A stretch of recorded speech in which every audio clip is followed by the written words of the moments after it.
Imagine waking up not just in a different country or even on a different continent, but on an entirely different planet. Wow. A world where two suns blaze across the sky, teeming with bizarre, often terrifying creatures, and steeped in a magic that defies everything you thought you knew. Yeah. That's precisely where our deep dive into the extraordinary world of Kosmos Aionios begins today. It's a premise that immediately grabs you, isn't it? That complete disorientation, the immediate challenge to everything a character understands about their reality. Totally. What's truly compelling here is how the author doesn't just present that initial shock, but meticulously builds an entire cosmos around it, weaving personal struggle into a grand, epic tapestry. Absolutely.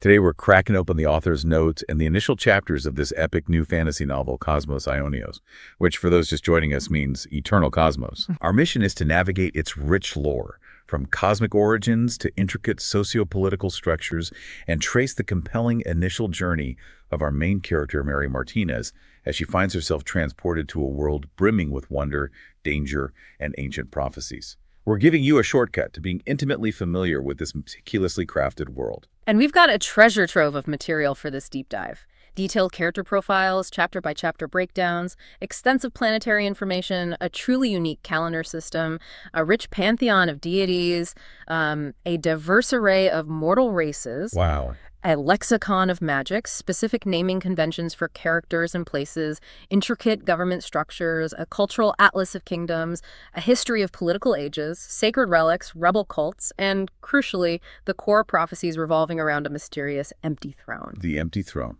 Always a good sign in fantasy. Exactly. It's a lot to cover, but we'll unpack it all for you, piece by fascinating piece, ensuring you understand not just what exists, but why it matters. Okay, so our journey starts with Mary Martinez herself, our protagonist. Yeah. She's not just anyone you pull off the street. On Earth, Mary was a military field medic in the Army. Right. Which equipped her with some incredibly crucial combat and medical skills. But that's not all. Her civilian job as a park ranger for a Federal Reserve further honed her outdoor survival instincts. So she's got layers of competence. Exactly. Yeah. So when she lands in this new, dangerous world, she's certainly not helpless, which is a significant advantage in a place as hostile as Dissalon. That background is profoundly practical, providing a robust foundation for immediate survival in an unfamiliar and hostile environment. It speaks to an active, hands-on personality, someone adept at problem-solving under pressure. Definitely. Her last known location on Earth, Guadalupe Mountains National Park, is also a telling detail, hinting at her comfort with rugged, natural, and even, subterranean environments. Good point. This affinity, as we'll soon discover, plays directly into the extraordinary circumstances of her unexpected transport. Here's where Mary's personality truly shines through the pages. She's described as an adrenaline junkie, someone who thrives on action and loves martial arts, the outdoors, nature, and rhythm. Oh? She's an extrovert, surprisingly, but dislikes crowds, a nuanced trait for someone who loves the thrill, but not necessarily the hubbub. Interesting contrast. And critically, she dislikes bullies and hates aristocrats, often intervening in situations without full awareness of the circumstances. This strong-headed tendency, we learn, is inherited directly from her father. Okay. So that's going to cause some friction later, I bet. Oh, for sure. She's definitely a tomboy, preferring practical clothing to dresses, and absolutely isn't afraid of getting dirty. Her education backs this up, a Bachelor of Science in Conservation Law Enforcement and a Bachelor of Natural Science. She's quite literally built for action and for challenging authority when she sees injustice. This complex profile paints a vivid and compelling picture of Mary. Her inherent aversion to bullies and aristocrats is particularly significant. It immediately foreshadows her role in a world structured by entrenched power hierarchies and pervasive threats, suggesting a moral compass that drives her to intervene even when it might be dangerous or unwise. This sets the stage for her to become an unlikely yet perfectly suited champion in a world like Ethelgard. You can just imagine her frustration with the pomp and circumstance of a royal court, can't you? You absolutely can. Okay, so let's set the stage for her transport to Dissalon, because it's no ordinary event. The prologue finds Mary on a cave rescue mission for missing hikers deep within the Guadalupe Mountains. Right, back on Earth. Back on Earth. She's methodical and experienced, noting the hikers' professional campsite and markers. This isn't her first rodeo. She's operating with precision and expertise. This detail immediately highlights her professionalism and experience. She's observing, assessing, and making informed decisions, reinforcing her credibility as a capable protagonist. It's important because it grounds the extraordinary events that follow in a very relatable, high-stakes rescue scenario. Yeah. She's not just a random person, she's an expert in her element. The rescue mission progresses, and she locates one hiker, Jake, with a head wound. Jake cryptically mentions a weird humming sound and ground shaking before a rockfall cut him off from his companion, Sarah. Ah, the first clue something's off. Exactly. Mary, being Mary, doesn't hesitate. She delves deeper to find Sarah, who also reports the constant humming sound deeper in the cave. The humming sound is a fantastic, unsettling detail. It's the first auditory hint that this isn't a natural phenomenon. It's something anomalous, a cosmic precursor to her otherworldly journey. It immediately sets a tone of mystery and an impending sense of the inexplicable. Yeah, like a vibration. A low thrum that suggests an unseen force is at play, almost literally vibrating reality. And then, just as she approaches an inexplicable light in the deep cave, all her electronics, her headlamp, her compass, everything malfunction. Oh boy. The ground gives way beneath her feet, and she's swallowed by darkness. This is clearly more than a simple cave-in, isn't it? No. What's truly happening here beyond the geological? You're right to highlight the electronic malfunction and the ground giving way. They aren't random events. They are a stark signal that Earth's scientific laws are unraveling at that specific point, giving way to something far more fundamental and cosmic. Like a portal opening. Pretty much. Mary isn't just falling, she's stepping through a tear in the very fabric of reality, a gateway opening between worlds.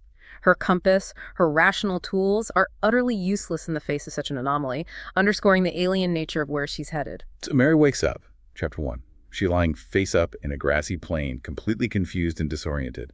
But the biggest shock.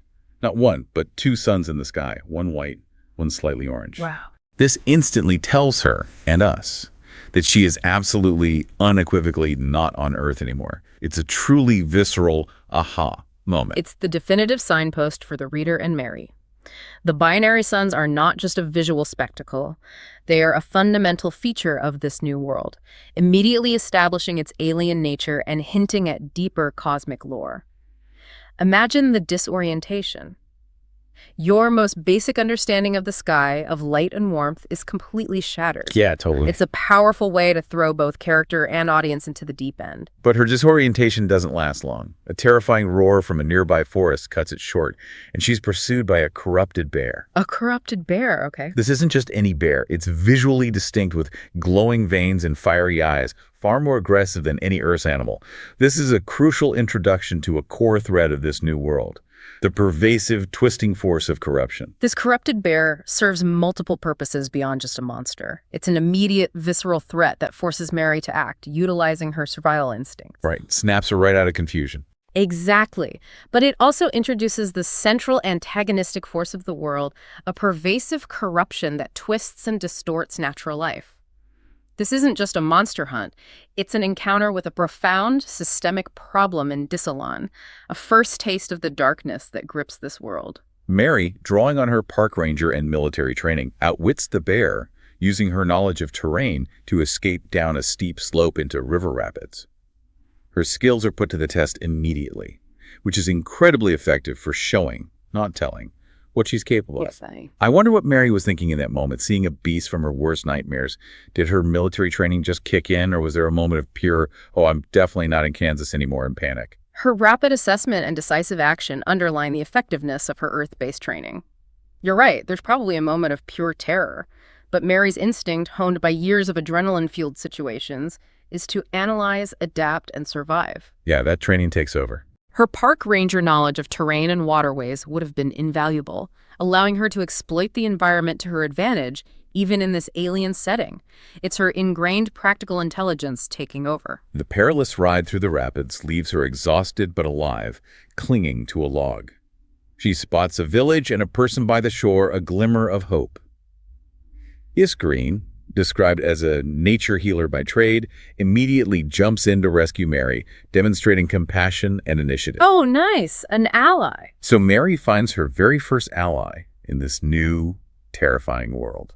Iskareen's immediate selfless act of rescue is vital. It introduces a contrasting element to the earlier aggression of the corrupted bear, showcasing the inherent goodness and community spirit that still exists in Ethelgard despite the encroaching corruption. Yeah, a bit of light in the darkness. It's a moment of essential humanity and kindness in a world that has otherwise presented only danger, offering Mary a much-needed lifeline. But the pursuit isn't over. As Mary and Iskreen head back to Iskreen's cabin, that corrupted bear, driven by a lust for destruction, returns. That thing is truly tenacious. Its relentless pursuit isn't just about a persistent beast. It emphasizes the nature of the corruption itself. It's not just aggressive. It's driven by an almost supernatural, malevolent force. Okay. This raises the stakes significantly.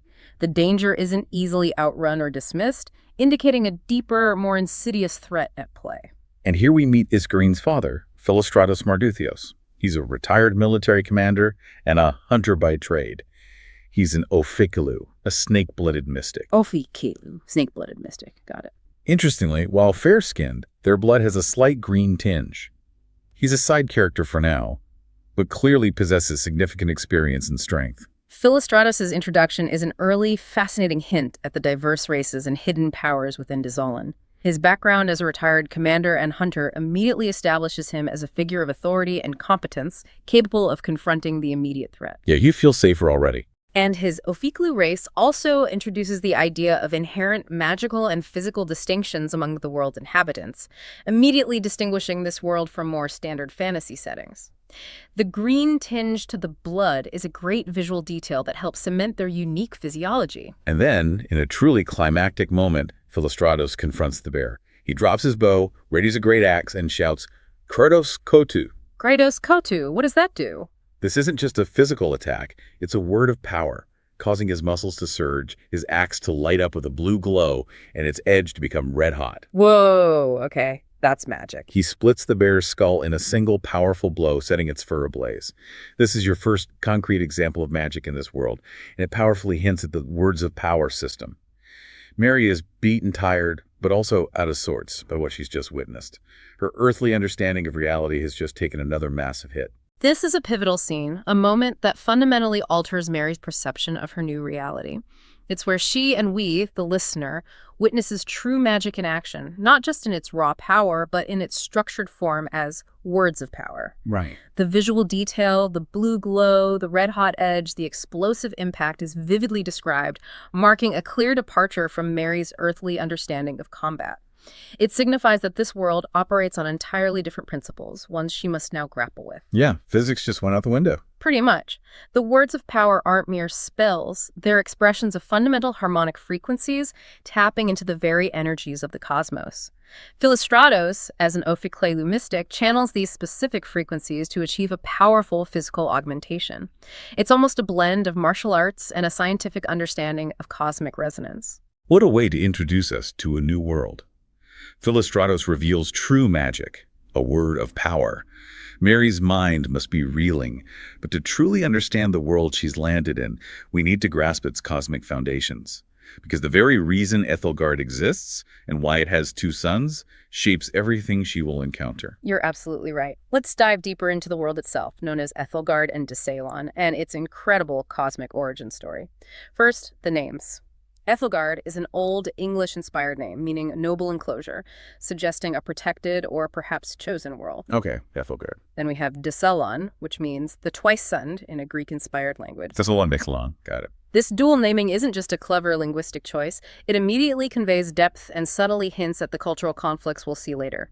One name speaks of a noble, perhaps even human-centric heritage, while the other, Desalon, embraces the very cosmic curse of its twin suns, showcasing how different peoples might view their world and perhaps even their destiny. And then there's the foundational myth of Desalon, the twin-sunned exile. This is where it gets really dramatic, rooted in cosmic forbidden love. Ooh, juicy. The planet itself was born of the forbidden union between Ophiros, the dark sun, who is a lesser deity of destruction and mischief, and Selenia, the light sun, known as the moon weaver. This origin myth is truly a cornerstone. It's not just a creation story, it's a narrative of cosmic punishment and profound rebellion.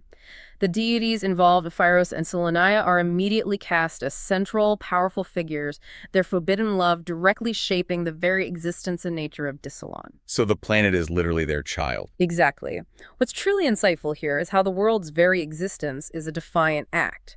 It's not merely a fantasy backdrop. Dissalon is a living monument to forbidden love and cosmic rebellion, instantly imbuing its people with a spirit of resilience that will resonate throughout Mary's journey. Aphnion, the king of the astrals or celestials, punished them by casting their child world, Dissalon, into the outer cosmos, placing it between two suns, forever bound in dance but never touching. Talk about a harsh, poetic penalty for cosmic indiscretion. The act of banishment by Aphnion, the highest deity, underscores the severity of their transgression in the celestial hierarchy. This isn't merely a world that happens to have two suns, it's a world condemned to exist between them, a perpetual monument to forbidden love and punishment. This celestial decree profoundly impacts not just the planet's physical attributes, but its very identity. And to really twist the knife, Dissalon was cursed with no moons, no companions, no tides to tell time, only the relentless gaze of its two burning parents. Wow, no moons. A world without moons, for a moonweaver's a mother. That's pure cosmic irony and profound tragedy. It's a powerful and poetic curse, designed to inflict maximum emotional and existential pain on Seleniah. The absence of moons isn't just a physical characteristic, it's a constant aching reminder of Seleniah's role as a moonweaver and her tragic inability to grant her own child world this fundamental aspect of celestial balance. Man, that's rough. This unique curse shapes the environment, the timekeeping, and, as we'll see, even the psychology and spiritual practices of its inhabitants. But here's the cool part. Dissalon defied its fate. Its people developed sun shadow clocks and solar harmonics, becoming dreamers and rebels, children of paradox. I love that resilience. This cosmic origin beautifully explains the binary suns, the absence of moons, and sets up a world built on resilience and ingenuity, where the very act of existing is an act of defiance. This defiance is the core theme embedded in the planet's very existence, and it's a powerful undercurrent. The people of Dissalon, faced with the curse of isolation and constant light, found ways to not just survive, but thrive. Developing sun shadow clocks and solar harmonics demonstrates their incredible adaptability and deep connection to their unique celestial environment. Right, making the best of a bad cosmic situation. It frames them as survivors and innovators, a spirit that Mary herself will undoubtedly come to embody and admire.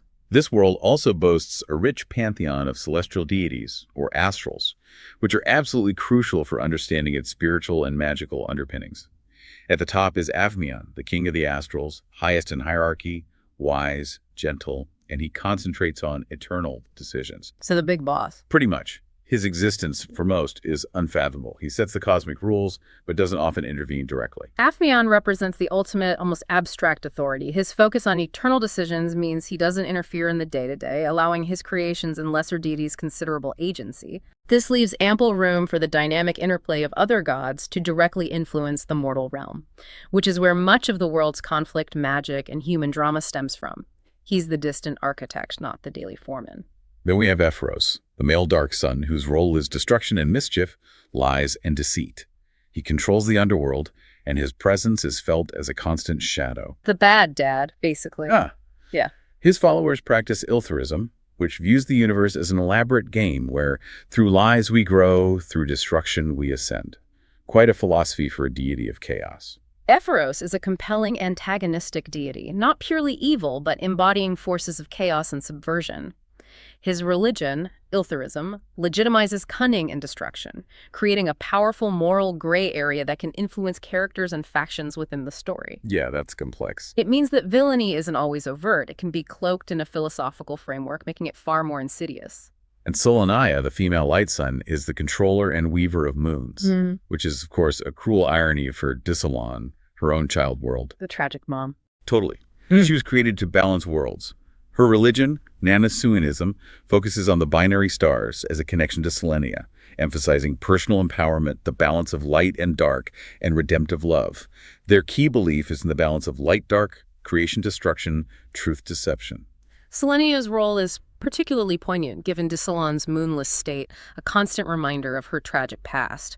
Her followers adapt her worship by interpreting the binary stars as their connection to her, finding balance in their unique sky. They're adapting their faith. Exactly. This highlights how deeply the cosmic environment shapes religious belief and cultural identity, forcing adaptation and new interpretations of faith in the face of unique circumstances. Beyond these central figures of cosmic love and conflict, the pantheon boasts a diverse array of deities, each adding another layer to the world's spiritual and magical tapestry. We have Zephyros, the herald of the winds; Darakal, the devourer of time; Ishara, the protector of stars; Mardukis, warden of celestial gates; Thalassa, goddess of the deep cosmos; Akshedu, the weaver of fates; Lenithis, bringer of eternal storms; Althea, mistress of healing light; and Aruru, mother of creation. Wow, that's a full house. This expansive pantheon provides a rich tapestry of divine influence, with each deity embodying fundamental aspects of the cosmos and the mortal experience. They represent not just powers, but different philosophies and approaches to existence. Right, different ways to see the world. From healing and creation to destruction and the inexorable march of fate. This diversity ensures that various moral and ethical dilemmas can be explored, reflected in the choices of both mortals and the houses that claim their patronage, giving the world a truly complex spiritual dimension. It's not just one path to divinity, but many, often conflicting ones. The binary system itself, with two suns in harmony, is the core engine of the world's challenges. It creates unique cycles dealing with destruction and rebirth reconstruction. So the very sky is a constant visible reminder of the planet's tumultuous destiny, influencing everything. This binary sun system isn't just a celestial curiosity, it's the heartbeat of Dissalon's existence, a cosmic engine driving cycles of destruction and rebirth. Think of it. The very light that sustains them also brings periods of profound crisis, where the balance of power shifts and the corruption can surge. Like a cosmic pendulum swinging. Exactly. It means conflict isn't just a random event, but an inevitability woven into the very fabric of their sky, shaping prophecies and societal responses for millennia. It's a beautifully elegant explanation for why the world endures cyclical threats. Given these unique cosmic rhythms, it's no surprise that Dissalon has a fascinating and incredibly detailed calendar system. A year, called an Iniamu, is exactly 480 solar udmara, or days. 480 days. Okay, it's a precisely defined system, which is crucial for a world with unique celestial mechanics. The 480-day year anchors all other timekeeping, creating a consistent framework for the narrative. Makes sense. The brilliance of these tides isn't just a clever replacement for months. It's a profound cultural adaptation that integrates their unique celestial reality into everyday life. The year's divided into 8 tides, in honor of the moons they lack, and each tide lasts 60 days. There are 4 tides of light and 4 tides of dark. Okay, 8 tides, 4 light, 4 dark. The tides of light include exile mark, symbolizing beginning and banishment, often a period for meditation; flare-wake, when the suns rise, for training and assertion; bright march, the peak of solar interference, for festivals and war games; and ashling, with fading intensity, for harvest and storytelling. Imagine living your life knowing that half the year is a time of open celebration and war games under sharp sunlight, while the other half, the tides of dark, is dedicated to introspection, secret councils, and when unseen forces are closest. Totally different feel to the year. This isn't just timekeeping, it's a fundamental rhythm dictating spiritual practice, social behavior, and even the ebb and flow of magic. The symbolism for each tide, from reflection and training to festivals and harvest, paints a vivid picture of societal life deeply attuned to the dual suns. And the tides of dark sound equally evocative. Hallowmorn, for silence, anticipation, and oath-swearing; Glintfall, for first glimpses of shadow, pilgrimages, and secret councils; Veilcrest, when unseen forces are closest, omens appear, mass festivals are held, and mystics are active. Ooh, spooky season. Pretty much. Yeah. And Duskline, the close of the cycle, for mourning, renewal, and stargazing. The distinct roles of the dark tides are compelling. They are periods for introspection, hidden activities, and spiritual engagement, contrasting sharply with the more overt celebrations of the tides of light. This binary division in their calendar mirrors the dual suns and profoundly influences their cultural practices, magical activations, and even the behaviors of corrupted creatures. Yeah, it all connects. It's a world where even the passage of time is a statement about its cosmic origins. The system is incredibly precise. Each tide also has 6 Kaidesh weeks, and each week is 16 days long, Udmera.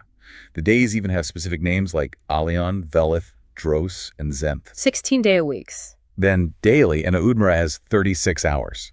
Hirashi. 36-hour days. Wow. And, to dive into extreme detail, each Hirashi also contains 120 units. They also call Hirashi for minutes, which can be a bit of a linguistic quirk to remember. Okay, that's a bit confusing, but all right. 120 minutes in an hour. The smallest unit is a second, called a stigzi. While the timekeeping system is incredibly granular, the key takeaway for us is just how fundamentally different the flow of time feels on Dissalon. A 36-hour day, for instance, means Mary will experience time in a completely altered way, affecting everything from her sleep cycles to the urgency of her quest. Totally messes with your internal clock. For sure. And the 5 special Udmaras, or intercalary days, inserted between tides for celebration and rebirth, like the Day of Chains or Cycle Forge for New Year, are critical for providing rhythm to the year, breaking up the regular cycles with moments of communal experience and cultural reinforcement. So festival days. Exactly. The after-exile dating system directly links their present to the planet's cosmic origin story, constantly reminding them of their unique heritage. One more fascinating detail.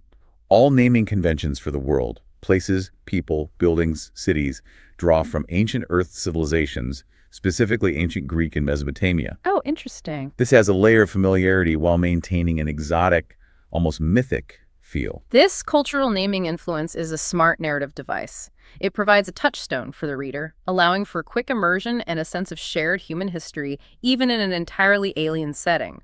The blend creates a unique and evocative lexicon for the world, giving it a rich, ancient flavor. Now let's meet the vibrant and diverse peoples of Dissalon. The world is populated by 12 distinct humanoid races, each with unique origins, appearances, and cultural traits derived from Greek and Mesopotamian myths. 12 races. Okay. As any fan of epic fantasy knows, a rich tapestry of distinct races is vital, and Kosmos Aionios truly delivers. Each of these isn't just visually unique. Their mythic origins deeply inform their societal roles and magical affinities, creating a truly dynamic social fabric. Indeed. We've already met the Ophiklu, like Iskrene and her father Philostratos, the snake-blooded mystics. Right, with the green blood. That fair skin, but the dark green tinge in their blood isn't just a visual detail. It hints at their unique connection to prophetic dreams and venomous magic, giving them a slightly ethereal, even dangerous aura. And as Mary builds her party, we'll meet others. We have the Astraphiroi, swift, luminous beings with hair like storm clouds, often serving as messengers of gods. An example is Fostor, a ranger. Astraphiroi, like lightning friends. Cool. Then the Lamasunoi, winged guardians, part lion or bull, noble protectors, like Tarbell the warrior. The Lamasunoi are clearly tied to elemental air and light, fitting their messenger role and their speed. The Lamsunoi, drawn from protective Akkadian spirits, embody strength and guardianship, a perfect fit for a formidable warrior. These racial traits directly influence their roles and capabilities in combat and society. Next, the Enkamides, mystical engineers and philosophers, known as creators of magical artifacts, like Zura the Druid. Enkamides. Sounds like Enki, the Sumerian god. Exactly. And the Urkaloi are urbanites, skilled in politics and magic, known for their elaborate masks, like Kalerna, the thief rogue. Enkamides, linked to a god of wisdom and water, would be the innovators and magical theorists pushing the boundaries of arcane knowledge. The Urkaloi's masks hint at layers of deception and social maneuvering, ideal for a rogue character, and suggest a deeply stratified urban society where appearances are everything. We also have the Telkanai, dark-skinned artisans who command elemental metal, shaping weapons with song, like Hephaestus the caster and Zenai the bard. Shaping metal with song. That's amazing. Isn't it? Their ability to fuse art and smithing is truly unique. The Telkanai's ability to shape metal with song is a beautiful fusion of art and power, indicating a deeply ingrained connection between their culture and their magic. It's a very evocative image, imagining a smithy where the clanging of hammers is replaced by melodic chanting, shaping steel with pure will and sound. Beyond these key players, the world is rich with other races. The Nerethides, amphibious riverfolk who manipulate water, Cadmerites, masters of stonecraft, Etherians, tall, blue-skinned seafarers, Torconsids, scaled humanoids and keepers of lost knowledge, Ishtharine, charismatic, shape-changing diplomats, and Zigguram, tower dwellers famed for memory palaces and mental disciplines. Wow. This tapestry ensures endless possibilities for character interaction and cultural exploration within the narrative. This incredible diversity promises rich world interactions. Imagine the wisdom of the Draconsids contrasting with the intricate mental disciplines of the Ziggurim, or the subtle diplomacy of the Ishtharine navigating the waters of the Nereithides. Each race brings unique gifts and perspectives, guaranteeing that Mary's journey will be far from monolithic in its social encounters. After Mary's dramatic arrival and her brutal welcome, her journey truly begins to unfold. In the early chapters, from 2 to 4, Mary is full of questions. Iskreen, her rescuer, will share details of her past, offering Mary and us a deeper look into local life and tradition. Right, the bonding phase. This is crucial for Mary's acclimatization. These initial chapters are vital for organic world building. Instead of an information dump, Mary learns about Dissalon through her interactions, making the lore more relatable and immediate. Iskreen's personal story would naturally highlight the daily realities and cultural nuances of Ethelgard, giving Mary her first genuine connection to this new world. And as they talk, Mary will learn more about the planet's unique binary sun system and the 2 cycles dealing with destruction and rebirth reconstruction. Getting into the mechanics. This is where the intricacies of the calendar, the tides, days, hours will be introduced. It gives Mary and you a deeper understanding of this foreign world's fundamental rhythms and laws. This is a perfect opportunity to integrate the complex calendar system and the cosmic cycles into the narrative naturally. Mary's questions act as a proxy for the readers, allowing for a guided exploration of Dissalon's fundamental mechanics, explaining why things are the way they are. She's not just observing, she's actively trying to understand the pulse of this new home. As days pass, Mary assists Iskreen and her father around their cabin, probably using her practical skills to help with chores or minor injuries. But the peace doesn't last. Different situations will arise from different animal species, showing the growth of the corruption. This hints that the corrupted bear was just the beginning. The threat is spreading slowly but surely across the land. The escalating corruption provides a persistent background threat that drives the plot forward. It's a clear indication that the initial encounter was not isolated and that Mary's new world is facing a systemic challenge. Yes, not going away. This forces Mary to continue using her survival skills, adapting to a constantly evolving danger that subtly encroaches upon their idyllic cabin. It keeps the tension simmering. Moving into chapters 5 through 8, Mary starts to form her fellowship. Her immediate goals are practical. She initially seeks a way home, which is entirely understandable. Of course, anyone would. But in the interim, she focuses on helping her new friends and ensuring their safety, while also preparing to build a new life if necessary. This really showcases her pragmatic and caring nature, a true testament to her character. This dual objective perfectly illustrates Mary's character, her innate desire to help others, stemming from her medic background, combined with her practical approach to survival. It balances her personal quest for a way back to Earth with a growing commitment to her new surroundings. Right, she can't just sit around. A crucial step in her hero's journey. She's not just waiting for an answer, she's actively shaping her new reality. Iskreen then guides Mary to Goldwind, a town in the province of Ethelgard, to seek help from local friends and eventually travel to Stainspeed. Along the way, they encounter more corrupted animals and find corrupted fauna, which now includes Plants. Corrupted plants. like poisonous thorns and even moving trees. The corruption is truly seeping into every aspect of the natural world, becoming a literal landscape of danger. The expansion of corruption to flora is a significant escalation, making the environment itself a pervasive enemy. This not only increases the danger, but also deepens the sense of a world being fundamentally twisted, demonstrating the widespread impact of the harmonic imbalance. Yeah, that's terrifying. Imagine not being able to trust a single leaf or branch in a forest. It turns the familiar into the utterly hostile. Given the escalating danger, Iskreen's father, Philostratos, decides to join them for the initial leg of the journey to Stainspeed before returning home. Smart move. Bring the heavy hitter. His experience and his words of power will be invaluable to these young women. Philostratus' continued presence, even if temporary, provides a vital protective layer and a source of guidance for Mary and Iskreen, emphasizing the increasing peril and the need for seasoned warriors. His departure later will mark a moment where Mary truly steps into a leadership role. The trek from Goldwind to Stainspeed is specifically designed for fellowship building. Iskreen takes the opportunity to teach Mary about the local flora and fauna, identifying medicinal plants and edible animals. Transferring knowledge. While light danger is included with a battle or two, the focus is on Mary's acclimatization, bridging her earthly knowledge with Dissalon's unique environment, literally through the plants and animals around them. This period of travel is crucial for both character and world development. It allows Mary to learn the practicalities of survival in Ethelgard, integrating her existing skills with new knowledge, and fostering the bond between her and Iskgreen. Yeah, becoming part of the world. It's a focused effort to make her feel more at home in this alien world, using her park ranger instincts in a new context. Upon arrival at Stainspeed, they seek out the local governor. The governor, with troops spread thin, offers a reward for forming a hunting party to seek out the source to the corruption and stop it. Ah, the call to action. This is Mary's official call to adventure, propelling her into the world's larger conflict and giving her a real purpose beyond just survival. This is Mary's true entry into the larger narrative. The governor's offer is a turning point, transforming her from a displaced survivor into a potential agent of change, aligning her personal drive with the world's desperate need. Gives her focus. It gives her a concrete mission that justifies assembling a diverse party, pushing her into leadership despite her initial status as an outsider. And so the misfit party begins to assemble. Mary is an outcast in the beginning and needs to make a name for herself. She'll visit inns and an adventurer's guild, meeting many interesting individuals, some she will like and others she will not. The classic recruitment drive.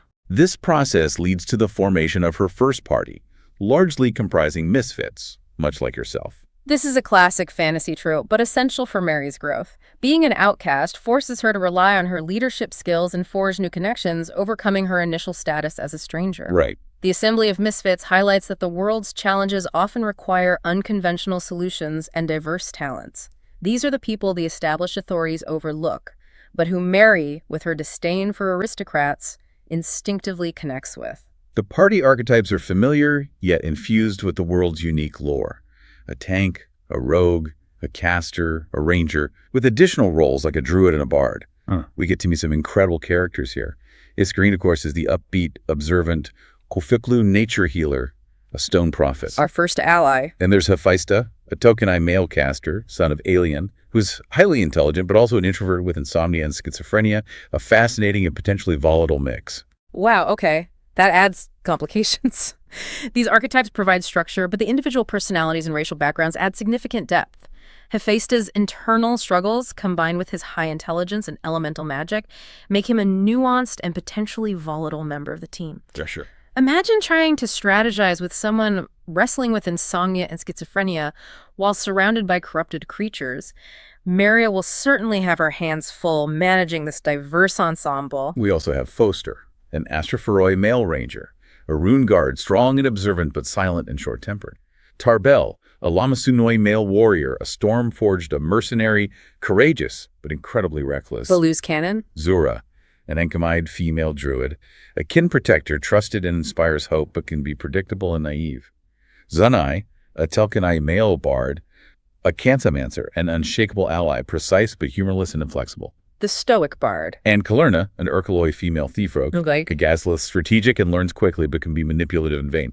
What a group. Who do you think would be the most likely to annoy Mary first? Oh, definitely Carbell, the reckless Lamasunoi warrior.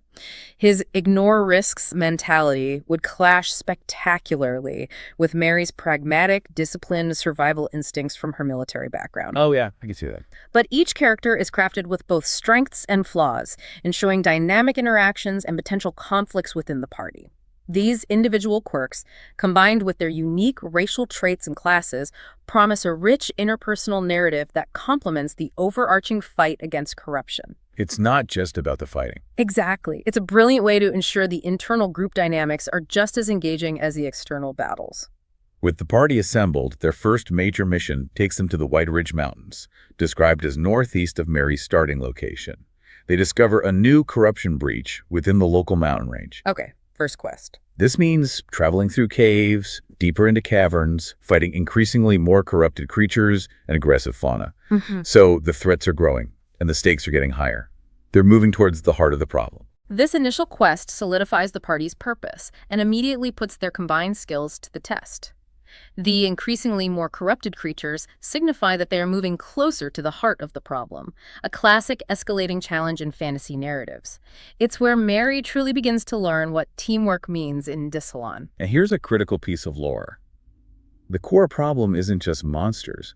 It's rifts formed by harmonics getting out of balance between null void space and current space. Ah, the why behind the corruption. This gives a much deeper, more scientific, magical explanation for the corruption, moving it beyond just a generic evil. Understanding the nature of the corruption as a harmonic imbalance elevates the threat beyond mere monstrous invasion. It introduces a fundamental cosmic problem that requires a specific magical solution, directly tying the world's physics to its magical system. It's a tear in reality. It's not just a breach, it's a tear in the very fabric of reality caused by discordant energies. The only way to seal these rifts is with special gems created by the Magic Society. These gems require magic mana injected into them within the rift vicinity to create a counterharmonic that seals the breach. Okay, so a specific tool is needed. This is a very specific technical form of magic, not just waving a wand and saying a word of power. This establishes a unique magical technology, a kind of advanced arcane engineering. The need for specialized gems and precise mana injection introduces a strategic element to combating the corruption, transforming it from a simple combat encounter into a more complex, puzzle-like challenge. Like diffusing a magical bomb. Exactly. It highlights that intellect and magical research are just as important as martial prowess. The Magic Society's discovery of this process involved extensive experimentation, including failed attempts that had catastrophic results, explosions, widening rifts, and significant loss of life. Ouch, high-stakes research. This truly highlights the danger and the high cost of their magical research, and the preciousness of the successful gems. This background detail adds weight and realism to the magic system. It shows that even in a world of wonders, solutions come with a price, and knowledge is often forged through immense sacrifice, making the successful gems even more valuable and hard-won. Yeah, they didn't just stumble upon this. These weren't easy answers, they were paid for in blood. Initially, these gems are scarce, requiring rare to find materials. This immediately adds a quest for resources element to the narrative, ensuring the party can't just fix everything easily. The fetch quest component. It extends the narrative beyond just fighting, forcing them to explore and discover. The scarcity of these gems is a clever plot device. It prevents instant solutions and forces the party into further adventures, exploring the world to find necessary components, thereby deepening their understanding of Dissalon's geography and resources. It ensures that every victory feels earned, not just handed to them. Now that the corruption in the White Ridge Mountains is handled, Mary and her worn-out party report to the governor, claim their reward, and receive a new, even more pressing assignment: travel to Emberfallen. Next mission already. There, they must find the local magistrate or lord and address local corruption. But upon arrival in Emberfallen, they find tons of refugees fleeing widespread attacks, signaling a regional crisis that goes beyond a single breach. This sequence logically escalates the stakes. Clearing one breach was a local success, but the refugee crisis in Emberfallen reveals the systemic and widespread nature of the corruption. It's getting worse. It transforms their mission from a tactical cleanup to a humanitarian crisis, immediately connecting their actions to the suffering of ordinary people and showcasing the societal impact of these magical threats. Mary's empathy would certainly kick in here. The threat has intensified dramatically. Peaceful creatures have become aggressive, plant vines will start to grow poisonous thorns, and trees will start to be able to move their branches and attack. Even the trees. Even domesticated animals are affected. Cows' milk sours, lambs lose wool, and general aggressive behavior spreads. Yeah. This starts to cause famine in the regions, adding a terrifying layer of socioeconomic collapse to the magical threat. This is a critical development that hits home.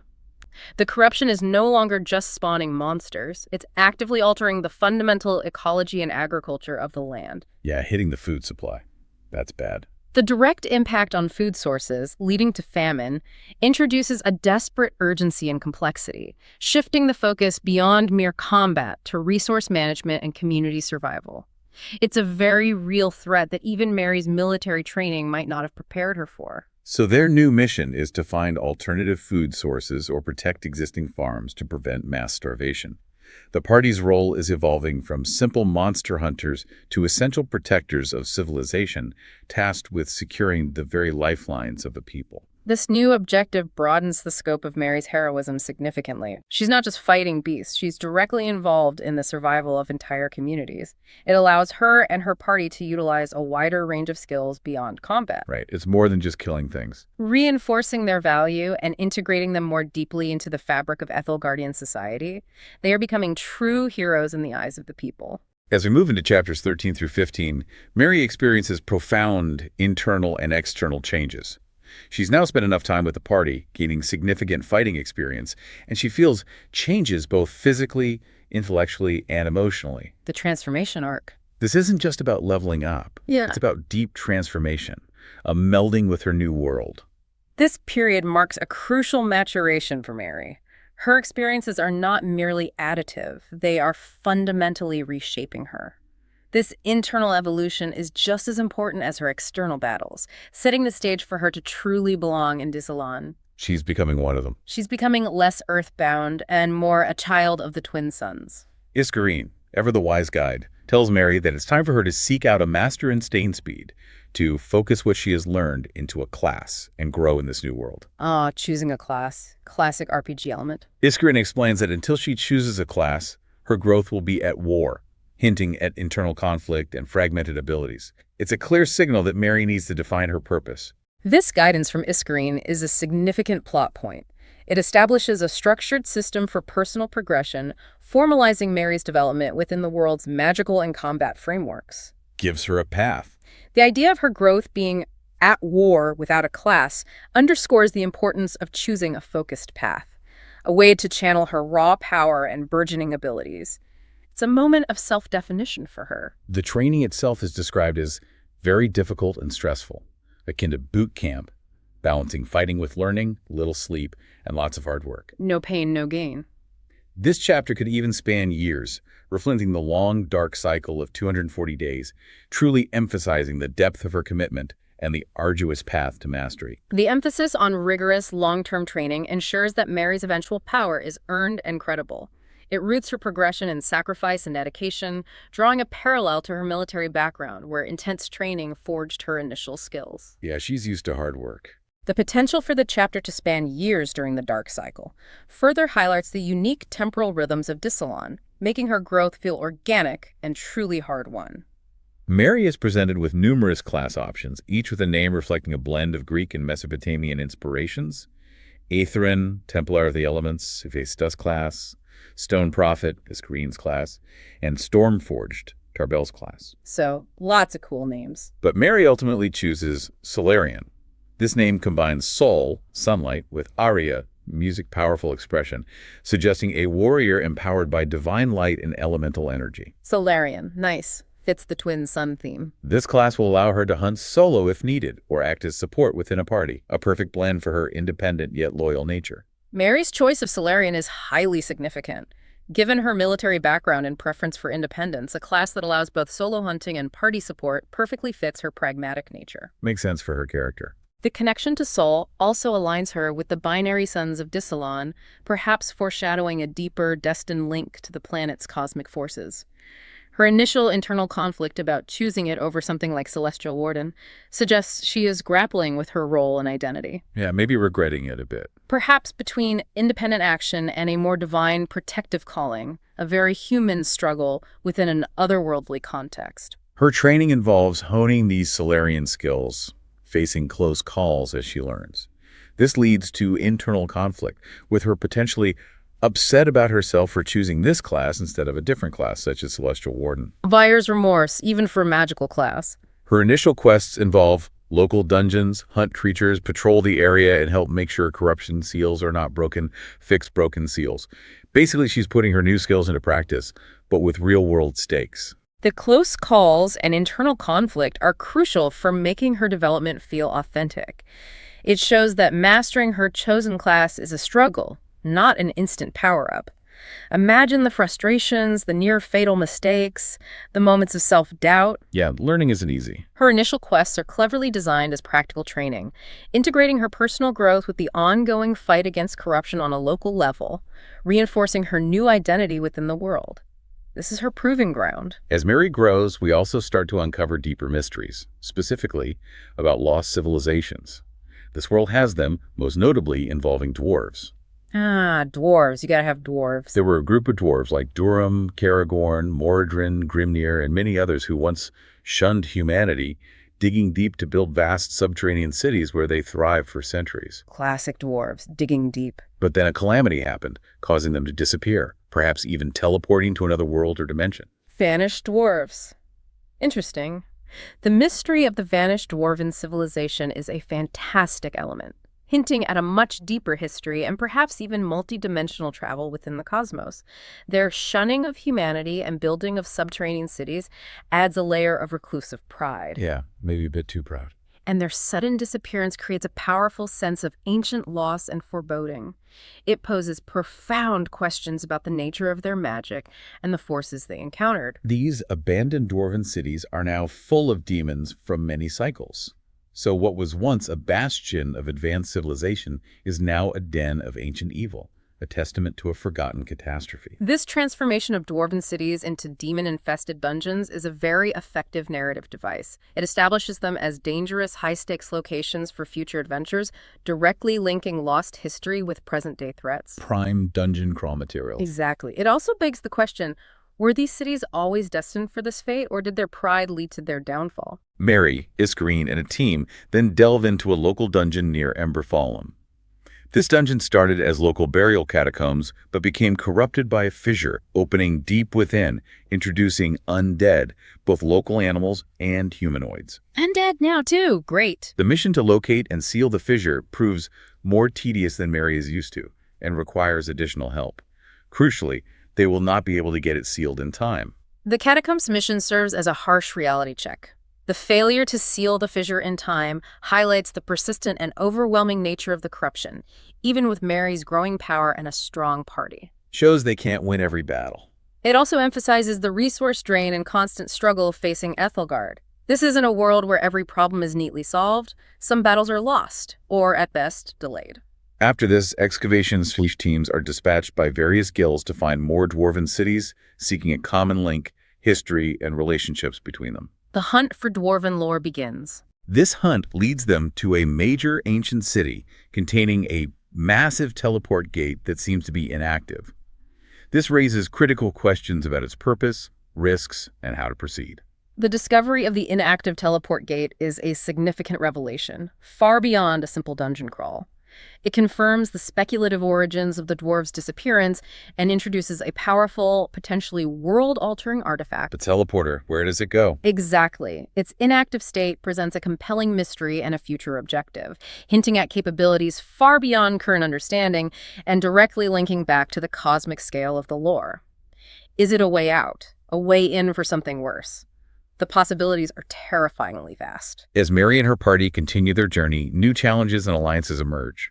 In chapters 19 through 21, they receive a new guild quest to track down a local bandit group harassing Freecross camping in the Western Forest. Back to more mundane problems. Well, sort of. These bandits are disrupting trade between Freecross and Goldwind.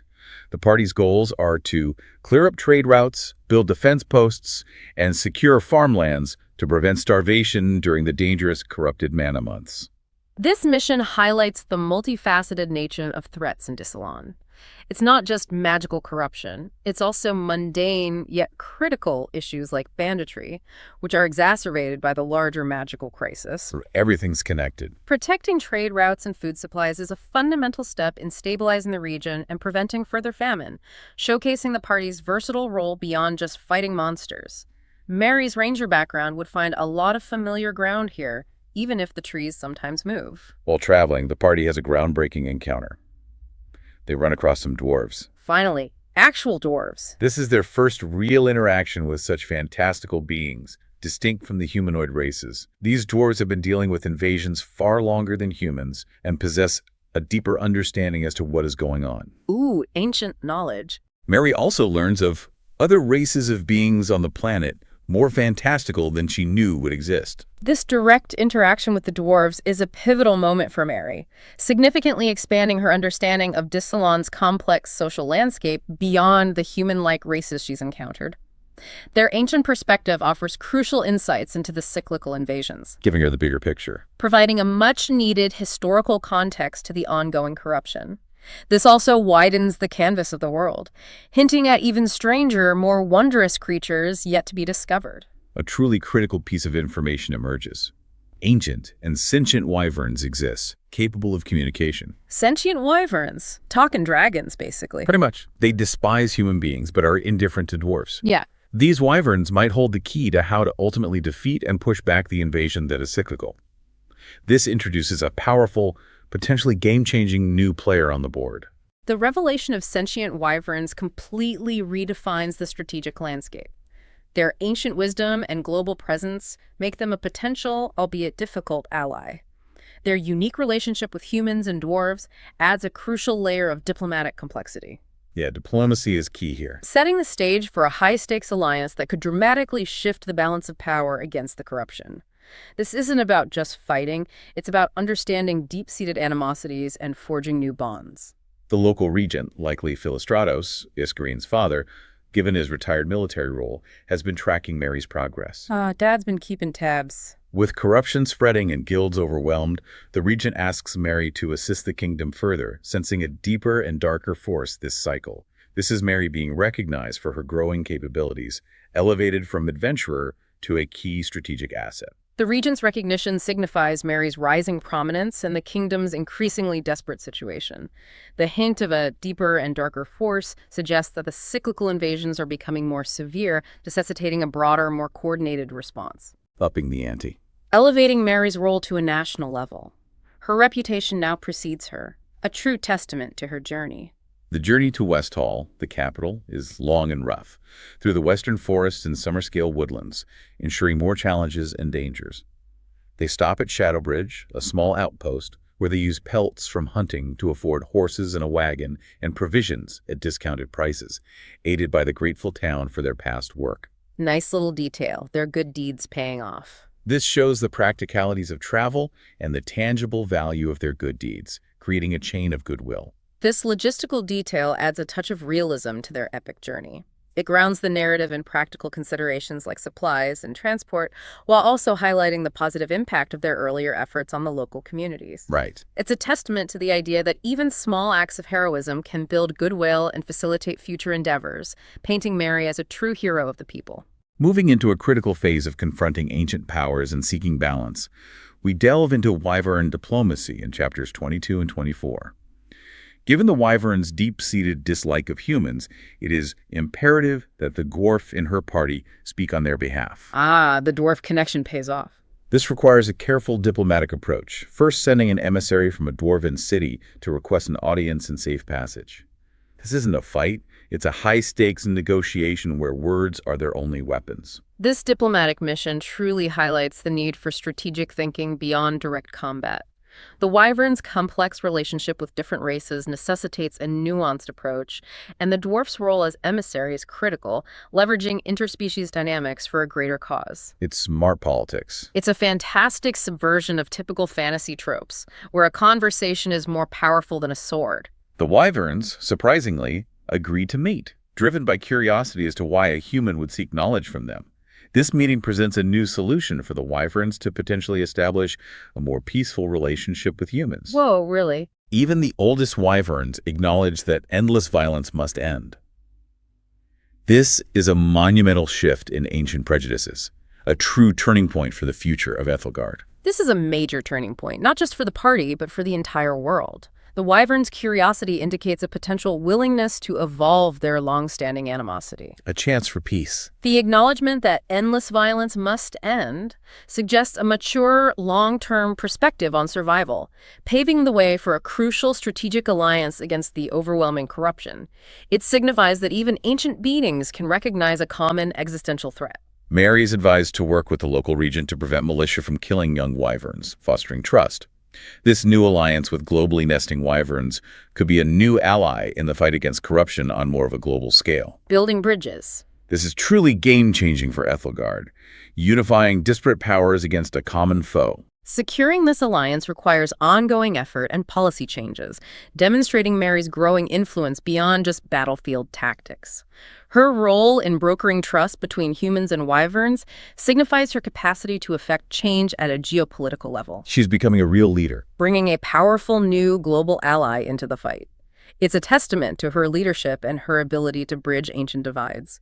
Next, Mary's party tackles escalating threats in the Dark Point and Iron Marshes, as described in chapters 23 and 25.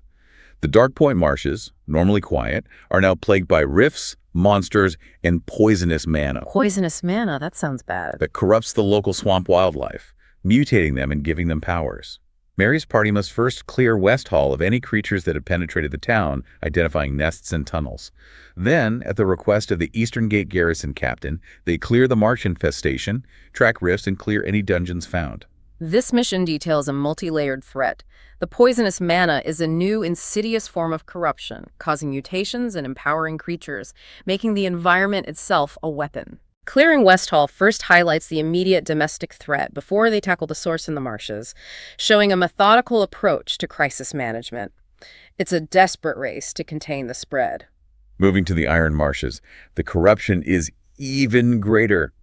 They discover a rather large sinkhole, which is a primary entry point for the largest creatures they have seen. A sinkhole full of giant monsters. Great! This requires a significant escalation, requesting a battalion of troops from the Eastern garrison to establish a defensive front. Mary's party can't do this alone. The scale of the threat demands a full military response. The discovery of the sinkhole and the unprecedented size of the creatures mark a severe escalation. It necessitates a joint military effort, showing that even with a strong party, some threats require large-scale coordinated action. Calling in the cavalry. It also signifies that they are getting very close to a major point of origin for the corruption, a veritable gateway for monstrous forces. Mary's team then delves into the sinkhole itself, a grueling good month of delving and fighting through monsters to reach the source. A whole month down there. Meanwhile, the garrison outside struggles to control the influx of monsters from multiple areas within the sinkhole. This sounds like an absolute meat grinder, a relentless, drawn-out battle for survival for everyone involved. This describes a high-stakes, prolonged engagement. The month-long delve emphasizes the sheer scale and intensity of the threat, while the struggle of the garrison outside highlights the multi-front nature of the battle against the pervasive corruption. It sounds exhausting. It's a true test of endurance, where every step forward in the sinkhole means the garrison outside faces another wave of horrors. Chapter 26 brings us to the deepest corruption and an ancient deception. Deep within the earth, Mary's team discovers a massive dwarven city, thought lost to the ages. The Lost City. The dwarf in their party reveals its dark history. It was one of the first dwarven kingdoms, characterized by high corruption and a desire for global domination. This is a powerful revelation that reshapes their understanding of the threat. Discovering a lost city provides a tangible link to the earlier lore about vanished dwarven civilizations. The history of high corruption and global domination within this foundational kingdom suggests that moral failings and ambition predate the current crisis. So the dwarves weren't all good guys. And potentially even contributed to it. The corruption might be external, but it finds fertile ground in existing greed and power lust. Stories tell of a being during one of the invasions that could communicate with these corrupted dwarves. This entity manipulated them, promising great wealth and power if they helped construct a stable rift to allow its kind demons from beyond the void to escape their own dire circumstances. The manipulator revealed. In return, it promised to assist the dwarves with global conquest. This was a clear act of deception, as opening the portal would lead to the world being overrun by the demons, ultimately destroying it. This is a critical piece of the overarching cosmic narrative. It reveals a specific, ancient instance of intelligent, malicious manipulation behind the corruption, providing a concrete origin for the demonic presence. The source of the demons. The promise of global conquest and the ultimate deception highlight the insidious nature of the void entity and its desire for universal destruction, connecting the current threats to a much older, darker agenda rooted in betrayal. It's a chilling reminder that not all battles are fought with swords. Some are fought with whispers and promises. The city is now full of demons and demonkind, suggesting the rift was opened at one point. However, since the demons have not yet overrun the world, something had happened to the rift to prevent a full-scale invasion. A mystery within a mystery. The party's task: scour and clean out the demon-infested city, then report their findings to the regent. The bigger, more sinister picture is starting to emerge here, with a clear link between ancient hubris and present-day peril. The current state of the city, infested but not overrun, creates an immediate mystery. What happened to prevent the complete demonic invasion? This provides a compelling objective for the party and suggests a past intervention or sacrifice that perhaps saved the world once before. Someone stopped it somehow. Reporting to the regent ensures that this ancient, profound discovery feeds directly back into the wider strategic efforts against the corruption, informing future defenses. Now let's look at how Mary's epic journey and the world's fate converge in resolution, personal growth, and future horizons. Chapter 27 brings us to the cycle's turn. The world cycle is nearing its apex point, where the two suns are almost equally distant. The turning point. This marks the shift to the opposite sun, initiating a period of natural healing of the land, a much-needed, long-awaited reprieve for Ethelgard and its weary inhabitants. This cosmic apex point is both a literal and symbolic turning point for the world. It aligns the world's natural cycles with the narrative's emotional arc, promising a period of respite and recovery after intense struggle. A breather. This cyclical healing is a fundamental aspect of Dissalon's resilience, reinforcing its defiance against cosmic curses. It's a moment of collective sigh and renewal. Festivals erupt in every city, celebrating the end and survival of another dark cycle. Mary and her party are celebrated and given a house in the capital city of Westhall, where she can finally establish a steady life. The hero's reward. This is a huge reward for their relentless efforts, a true hero's welcome for someone who started as an outcast. This celebration and the gift of a house signify Mary's complete integration and acceptance into this new world. It provides a tangible reward for her heroism and the first real opportunity for stability, marking a profound change from her initial disorientation and struggle for survival. She finally has a home. She's found a place and earned it. This chapter also brings a crucial emotional turning point for Mary. She comes to the reality that going home to Earth is literally not an option. The final acceptance. Between the radiation changing her physiology, from prolonged exposure to two suns, and her deep experiences and cherished relationships forged in Dissalon, she realizes she would neither be able to survive on Earth nor be happy with living on Earth even if she could return home. Wow, so she's physically changed too. Seems like it. She fully embraces her new life, acknowledging this world has become her true home. This is perhaps the most significant personal transformation for Mary. Her physiological changes, due to the unique radiation from the binary suns, provide a concrete, scientific, magical justification for her inability to return. Can't go back. But more importantly, her emotional realization that she wouldn't be happy on Earth after her experiences and the bonds she's formed shows a deep acceptance and newfound purpose. She's not just a survivor anymore, she's a champion and a citizen of Dissalon, solidifying her identity as a true hero of this world. The epilogue then rounds out Book 1, dealing with the demons for another cycle. But peace, as always in epic fantasy, is fleeting. Of course. Never truly ends. It skillfully sets the stage for Book 2 and beyond, reminding us that cosmic threats often return and new ones always emerge. Ending with a temporary resolution is incredibly effective. It gives a sense of closure to the immediate conflict while immediately opening the door to future challenges, maintaining narrative momentum and hinting at the eternal struggle that defines Kosmos Aionios. Seeds of future conflict are immediately sown. Politics and wars kick back in.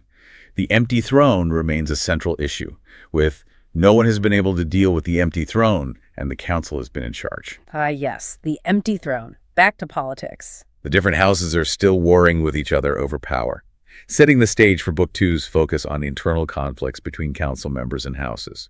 While Mary's story in Book 1 focused on external threats, the epilogue immediately reminds us of the empty throne, a core prophecy that truly drives the political undercurrents of Ethelgard. With no clear ruler, the powerful houses are in a constant tug-of-war for dominance. This sets up Book 2 to explore whether the internal political corruption could be just as devastating as the external demonic one. That's a great question. And how Mary, now a recognized hero, will navigate this treacherous new battleground. This directly transitions from the external threat of corruption to the internal political struggles that plague Ethelgard. The unresolved issue of the empty throne is a powerful MacGuffin that promises continued conflict and intrigue, driven by the ambitions of the various houses and their differing doctrines. A whole new battlefield for her. Mary, having fought physical monsters, will now face the cunning and treachery of political ones, a very different kind of challenge for her. And we get a tantalizing glimpse into deeper cosmic lore with the Celestials, described as an ancient, endless race of beings that are at the galactic level, the parents of the planets, suns, moons, stars, and ultimate creators. Whoa, pulling back the camera even further. This puts everything in perspective, showing the truly vast, unfathomable scale of the cosmos. Introducing the Celestials at this point expands the cosmic scope dramatically. It shows that even the deities Mary has encountered are part of a larger, more ancient hierarchy. Gods above gods. This reveal hints at the ultimate forces that govern the universe and the grand design behind creation, suggesting that Desalin's story and Mary's are but small threads in an infinite tapestry. Finally, the epilogue subtly suggests how these celestials played a part in her being brought to this world, hinting at a deeper, perhaps destined reason for her transport. So maybe not an accident after all. So Mary's arrival wasn't just a random accident. It was part of a grander cosmic plan orchestrated by beings beyond mortal comprehension. This elevates her personal journey to one of cosmic significance. This final reveal provides a powerful, overarching mystery for future books. It elevates Mary's personal journey from mere survival to a potentially destined role within a cosmic drama, making her connection to Desalin and its future far more profound and significant. Yeah, a bigger purpose. It suggests she's a pawn, but perhaps a very powerful one, in a game played by gods and even higher entities. What an incredible journey we've taken through Kosmos Aionios. We followed Mary Martinez from her terrestrial roots as a military medic and park ranger to her tumultuous awakening on Desalon, a world shaped by binary suns and ancient myths. It's been quite a ride. We've seen her fight corrupted beasts, unravel cosmic calendars, assemble a motley crew of adventurers, and confront the spreading corruption that threatens this unique world. We've explored the intricate tapestry of its 12 humanoid races, the 8 tides of its year, and the powerful celestial deities that govern its very existence. From the whispering winds of Zephyros to the destructive lust of Ephyros, every detail points to a world rich with potential and deep-seated lore, waiting to be further explored. For you, our listener, here are some key takeaways from this deep dive. Firstly, Desalon itself is a testament to defiance, born of forbidden love and cursed with no moons, yet its people thrived by mastering solar magic and rhythm. That resilience is key. Mary embodies this same spirit, adapting to a world far beyond her comprehension, a true child of paradox. Secondly, the interconnectedness of this lore is striking. Every element, from the green tinge of Ophicolu blood to the words of power used in combat, the specific naming conventions, and the very structure of time, is meticulously crafted and integrated into a cohesive, living world. Yeah, the world building is really tight. It's a testament to thoughtful, deliberate fantasy creation where no detail feels arbitrary. And finally, Mary's journey is the promise of a true hero's tale. Her initial reluctance to embrace this new world evolves into a powerful commitment, culminating in her acceptance that Earth is no longer her home. Her journey from medic to Solarian marks a profound and compelling transformation, a hero truly forged by her new reality. She found her place. The ever-present threat of cyclical corruption, the dormant dwarven cities, and the political machinations of the houses all suggest that even as one crisis ends, another is always brewing. You now have a unique lens through which to view this burgeoning saga. You understand the fundamental forces at play, the personal stakes for Mary, and the grand cosmic background that influences everything. It's a world that keeps on giving, and Mary's story is just beginning. In a world where even time is measured by the defiant dance of two suns and ancient gods have exiled planets for forbidden love, what truly defines a home? Is it merely the place you were born, or is it the purpose you find and the people you fight for within it, even when the stars themselves have dictated your path? Something to ponder until our next deep dive.